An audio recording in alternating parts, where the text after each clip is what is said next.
Sawadee Tugon! Another day, another Thai vlog for you. Ngayon, samahan nyo kaming gawin ng tradisyon na ito tuwing Songkran. Huwag kalimutan mag-like at subscribe sa aming channel.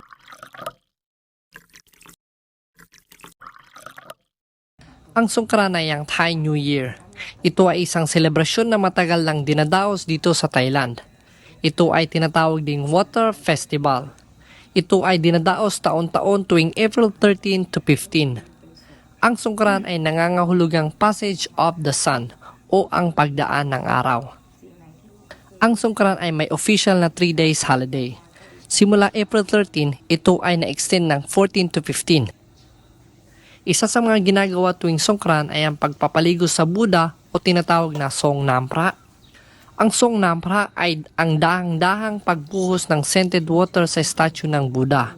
Ang tubig ay kanilang nilalagyan ng bulaklak, katulad ng jasmine na sumisimbolo ng purity at kuminsan ay ang bulaklak na daurang na sumisimbolo ng success at bulaklak na dokkem para sa intelligence. Sa unang araw ng Songkran, karamihan sa mga Thai people, lalo na ang mga matatanda ay pumupunta sa mga temple upang gawin ang Song Nampra. Ang ilan naman sa kanila ay sa bahay ito ginagawa.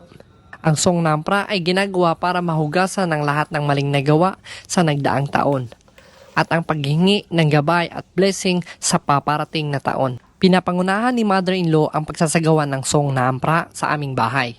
Idinadaos ito hindi lang ng pamilya pero maging sa mga establishment, businesses o grupo. Tulad sa aming grupo sa running, nagdaos na din kami nito, kasabay ng pagbuhos ng kamay sa mga matatanda sa isang pamilya o grupo. Ito naman ay tinatawag na Rot Nam Dam Hua. Pag-usapan naman natin ito sa ibang video. Kahit ako ay hindi Thai at hindi din Buddhist, ako ay nakikilahok sa ganitong ritual. Ito ay pagpapakita ko ng respeto sa aking pamilya at sa kanilang tradisyon. Sa loob ng 10 taon ko dito sa Thailand, nakita ko kung gaano kaganda ang kanilang kultura. Ang pagsasagawa ng ganitong ritual at tradisyon ay itinuturo ng maaga sa mga batang Thai. Sila ay pinapalahok sa mga ganitong tradisyon upang sa murang isip nila ay maitanim sa kanila ang aral nito. Kaya habang bata pa si Plemay, pinapalahok na siya sa ganitong ritual.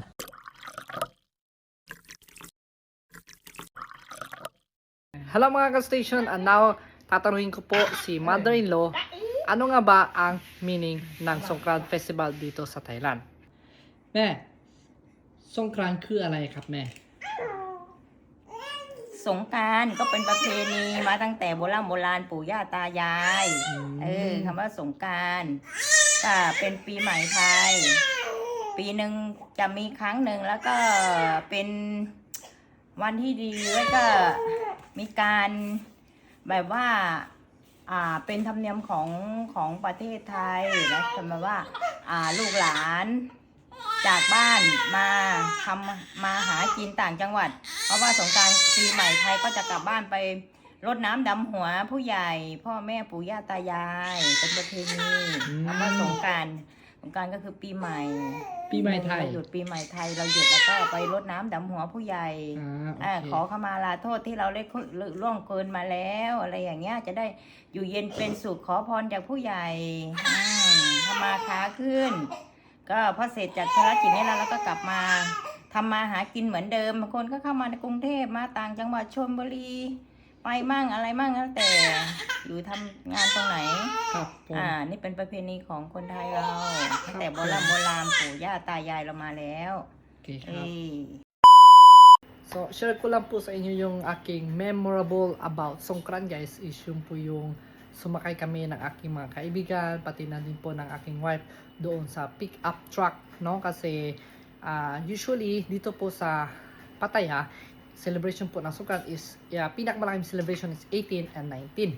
So I invite you to come to Pattaya if you wanna play Songkran and gusto nyo po maging masaya yung inyong celebration ng Songkran. Come in 18 and 19. Tapos doon po sa main road, sa Sukhumvit Road at sa Beach Road is traffic po yan. Halos close na po yung daanan sa sobrang dami po ng tao at ng sasakyan. Kasi usually pagka mga pick up truck dito is nakasakay na po sila doon. Tapos sa pick up truck namin ay meron kaming nilagay na drum, malaking drum, no? Tapos full of water and ice para po mas malamig para po pag hinagis nyo po yung tubig doon sa ibang tao is magugula sila kasi sobrang lamig po para mahimasmasan yung sobrang init ng panahon, no?